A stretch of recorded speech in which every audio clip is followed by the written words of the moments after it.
নমস্কাৰ মোৰ প্ৰিয় বন্ধু বান্ধৱীসকল আৰু মোৰ শুভাকাংক্ষী ৰাইজ। পোনপ্ৰথমে আপোনালোকক মই ৰঙালী বিহুৰ অলপ জনাইছোঁ আৰু মোৰ ফালৰ পৰা আপোনালোকক মৰম চেনেহ আৰু সন্মান যাচিছোঁ। মই আজি আপোনালোকক স্বাস্থ্যৰ ওপৰত ৰঙালী বিহুৰ প্ৰভাৱ কিদৰে পৰে সেই সম্বন্ধে অলপ অৱগত কৰিব বিচাৰিছোঁ। চাওঁতে বাপতি সাহোন ৰঙালী বিহুটো আজিৰে পৰা আৰম্ভ হৈছে। চাৰিওফালে জাতিৰ স্বাভিমান স্বৰূপ এই ৰঙালী বিহুটোক সকলোৱে আদৰিবলৈ প্ৰস্তুত হৈছে।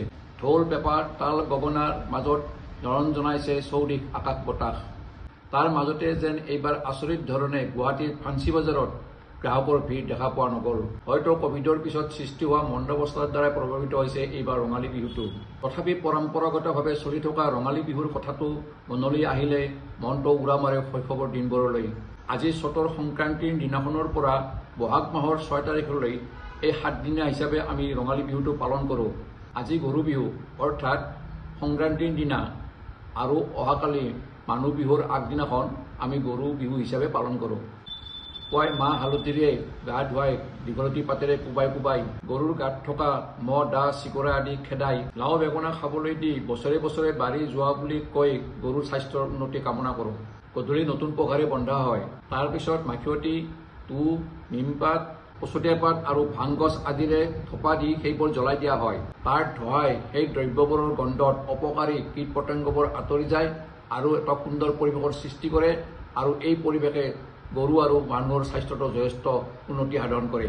গৰু বিহুৰ পিছদিনা অৰ্থাৎ কালিৰে পৰা বহাগৰ প্ৰথম দিনটোতে মানুহ বিহু আৰম্ভ হ'ব।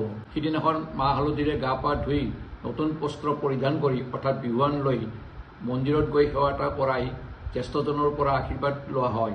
তাৰপিছত আৰম্ভ কৰা হয় কোনো ৰাসায়নিক দ্ৰব্য নিদিয়া আই মাতৃসকলে বনোৱা ঘৰতে নাৰিকলৰ লাড়ু, তিলৰ লাড়ু, বৰা চাউলৰ পিঠা, গুড় আৰু দৈ সহ জলপান।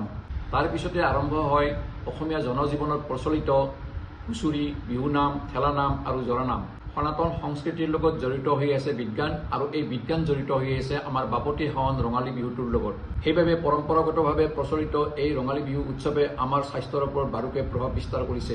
অকল স্বাস্থ্যৰ ওপৰতে নহয়, ই সমাজত সৃষ্টি হোৱা বিভিন্ন ৰোগ প্ৰতিৰোধ আৰু লগতে সমাজৰ পৰিৱেশো যথেষ্টখিনি উন্নতি কৰিছে। এই সময়ত প্ৰকৃতিয়ে তাৰ ৰূপ সলনি কৰি পৰিৱেশ চাৰিওফালে সেউজীয়া কৰি আমাৰ মন প্ৰাণোজ্জ্বল কৰি তোলে আৰু এটা নতুন পৰিৱেশৰ সৃষ্টি কৰে। এই পৰিৱেশে আমাৰ স্বাস্থ্যৰ বহুখিনি উন্নতি সাধন কৰে। ঠিক সেইদৰে এই সময়ত প্ৰদূষণমুক্ত পৰিৱেশে আৰু স্বচ্ছ বতাহে বিহু নাচত ব্যস্ত থকা ডেকা গাভৰুৰ মন প্ৰাণৰ লগতে বিহু নাচৰ বিভিন্ন ভংগীমাই তেওঁলোকৰ শৰীৰৰ মাংসপেশী গাঁঠি সবল কৰাৰ উপৰিও হৃদপিণ্ড, হাঁওফাঁও আৰু মগজুৰ কাম কাজবোৰ সুচাৰুৰূপে নিয়ন্ত্ৰণ কৰি ই শৰীৰৰ পৰা বেয়া পদাৰ্থবোৰ আঁতৰাই দি এক সুন্দৰ স্বাস্থ্যৰ অধিকাৰী হ'বলৈ সক্ষম কৰায়। ৰঙালী বিহুত মানুহ বিহুৰ দিনাখন মাহ হালধিৰে গা ধোৱা হয়।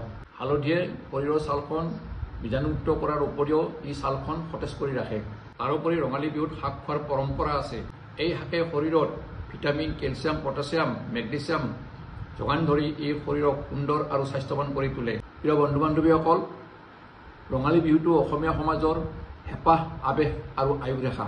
আমাৰ জীৱনৰ ৰঙালী বিহুৰ সপোনবোৰ বাস্তৱত ৰূপায়িত হওক, সকলোৰে মন প্ৰাণ আনন্দৰে ভৰি উঠক আৰু এটা সুস্বাস্থ্যৰ অধিকাৰী হওক, তাৰে কামনাৰে আজিলৈ ভিডিঅ'টো ইমানতে সামৰিলোঁ। সৌদশেষত মই পুনৰ আপোনালোকক ৰঙালী বিহুৰ শুভেচ্ছা যাচিছোঁ আৰু পৰৱৰ্তী সময়ত নতুন ভিডিঅ' এটা লৈ নিশ্চয় আপোনালোকক লগ পাম।